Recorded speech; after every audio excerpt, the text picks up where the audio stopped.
Hey guys, we just finished up week 33 and we have been saturated in Proverbs. And one thing I actually love about Proverbs is we're called as Christians to be wise, but I often wonder, what does that actually mean? And so I feel Proverbs is so special and amazing for that reason. It's giving us so many practical examples of how to actually do it, how to actually be wise. Yeah, I love that question. What is wisdom? We've heard that Proverbs is the book of wisdom, but what does that mean? And in the Old Testament, the Hebrew word used for wisdom actually means skill and applied knowledge. So we don't only have this wisdom, have this knowledge, but we act upon it and live our lives from that.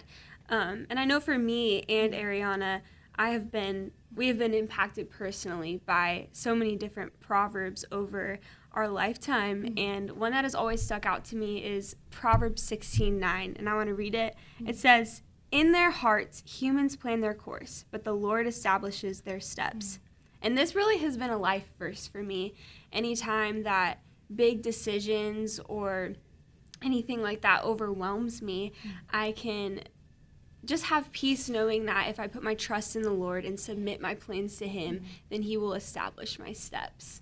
Oh, that's so good. Yeah. Oh, I think for me, Proverbs 20, verse 5 really stood out. It's something I've tried to apply in my own life.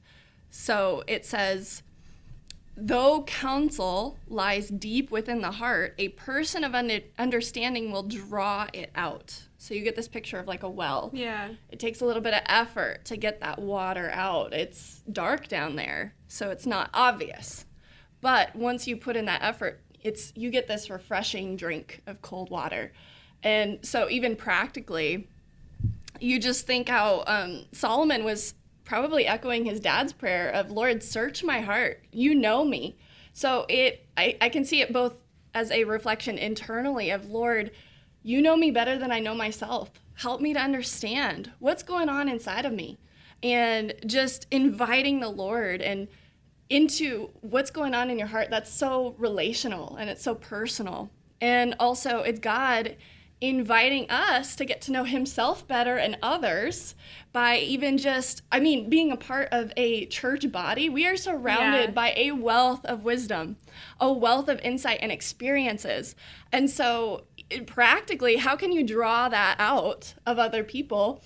This insight, you got to be curious. You got to ask people, hey, and I've done it myself, and it has led to amazing conversations. What is God teaching you? Yeah, you've asked me that before. Yeah. Why, how has He moved in your life? What's a testimony? Yeah. And just ask boldly, because the most that can happen is you got a sweet time of fellowship, of just rejoicing in how God has practically moved in our life. And I know testimonies are one of the main ways that God builds our faith. So that is how it's played out in my life a little bit. Yeah, I love that. And just to wrap up, I love at the end of Proverbs when we hear the story of the Proverbs 31 woman, which is so popular. But it ends with the line of, "The fear of the Lord is, or a woman who fears the Lord is to be praised." And I want us to take that away as we go throughout our day, of just knowing that when we walk in the fear of the Lord and obedience to Him, then He will just establish our steps, like I was talking about earlier. And I think that that's the key to a godly life, is living in the fear of the Lord and obedience to Him. Oh, that's so good. I mean, Proverbs, it starts off with talking about encouraging us, fear the Lord. The beginning of wisdom is fearing the Lord. And so it ends with this beautiful example of a woman who's actually doing it.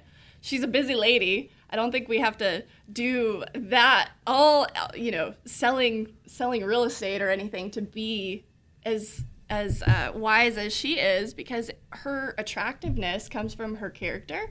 She's a good steward of her resources. She is caring for others. She is waking up early and taking care of business. And so I think that is super encouraging to show how we can grow in beauty every single day by growing in the character. And He's just seeking to inspire us by ending off with a practical example of how to live out wisdom. So I was encouraged this week. It was beautiful. It was a great week. Yes, me too. We'd love for you to join us as we read through the entire Bible in 2026. To get started, visit mountparannorth.com/Bible, where you'll find the full reading plan and other resources. Or click the link in the description.